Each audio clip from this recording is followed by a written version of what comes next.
오늘 하나님의 말씀은 시편 34편 11절로 14절입니다. 여기에서 어떻게 하면 하나님의 놀라운 구원과 보호를 누릴 수 있는가? 바로 하나님을 경외하면 된다는 거예요. 그 여호와를 경외하는 방법을 이 단락에서 이제 얘기하고 있는 것입니다. 11절입니다. 너희 자녀들아 와서 내 말을 들으라. 내가 여호와 경외하는 법을 너희에게 가르치리로다. 생명을 사모하고 연수를 사랑하여 복받기를 원하는 사람이 누구뇨?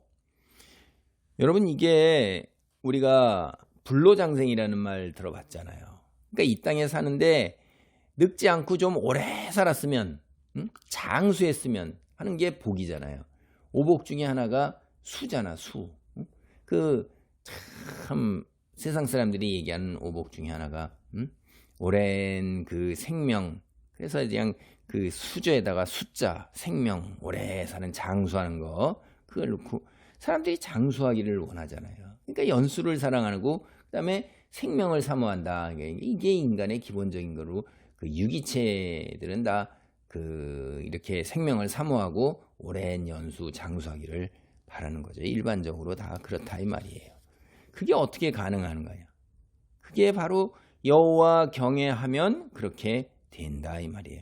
그리고 잠언서에서도 보면 하나님을 경외하는 의인, 하나님을 믿는 사람들은 복을 받아서 장수를 누리고 땅을 차지하게 될 거라는 이야기가 여러 번 나와요. 그러니까 이 땅에서의 그 순탄함이 이제 보장된다 하는 거죠. 하나님이 물론 그런다고 해서 뭐 전혀 문제가 없이 이 죄값을 치러야 되는 것에서 오는 것이지 스스로가 만든 덫에 혹은 악인의 덫에 빠지지는 않는다 하는 얘기예요. 이게 그냥 하나님만, 예수님만 믿으면 모든 만사 형통에 문제가 없다, 그건 아니고, 왜냐하면 이 땅 자체가 타락됐고 오염됐기 때문에 돌멩이까지도 신음하고 있는데 그런 죄값으로부터 자유로울 수는 없는 거지만, 그러나 이제 그 하나님을 믿게 됐을 때 유혹이나 죄악으로 인한 그 하나님의 진노의 심판은 피할 수 있는 거죠.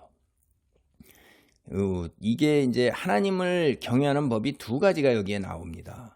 13절 14절을 봅니다. 내 혀를 악에서 금하며 내 입술을 거짓말에서 금할지어다.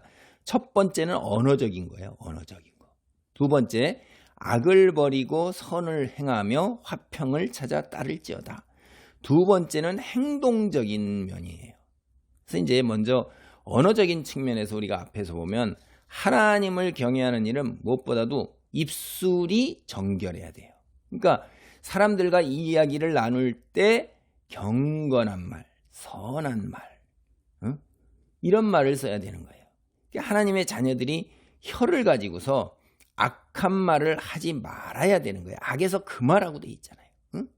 그리고 거짓말에서 금할지어다. 거짓말을 자제해야 되는 거예요. 사람이 하는 말이라는 게 얼마나 무서운 겁니까? 우리가 말로 사람을 살릴 수도 있고 죽일 수도 있어요. 이 구약 성경에서는 두세 증인이 없으면 한 사람이 와서 증언하는 건 믿질 않아요. 왜냐하면 인간의 본성 자체가 말로 거짓말과 악한 말을 일삼고 있기 때문에 그런 거예요.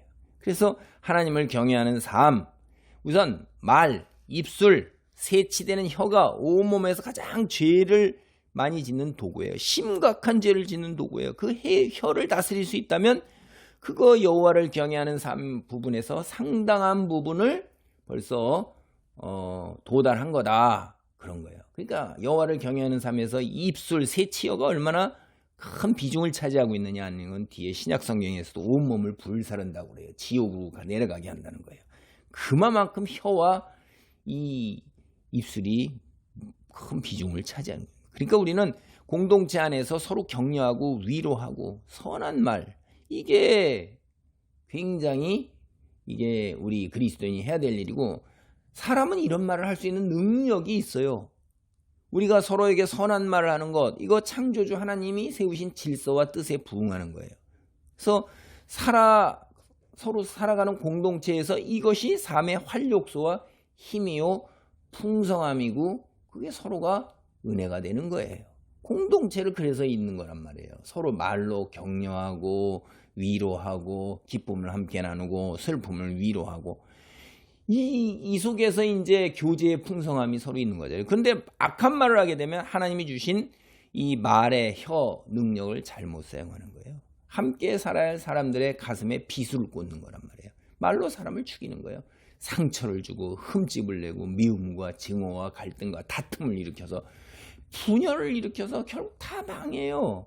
다 찢어지고 깨져서 다 나가서 해체해봤자 잘 되는 거를 못 보잖아요. 다 각자 그 고통스러운 상처를 안고 고통 속에서 홀로 외로움 속에서 마구 닥치는 대로 살아가서 참 아주 볼성스럽게 멸망으로 가는 이런 일들을 비일비재하다 이 말이에요. 가정도 그러고 교회가 깨져서 나가고 이런 게 그 혀를 잘못 놀려서 그런 거예요. 그러니까 그 혀 우리가 굉장히 그 의의 도구로 사용해야 돼요. 두 번째 이제 행동적인 측면에서 악을 버리고 선을 행하고 화평을 추구하는 거예요.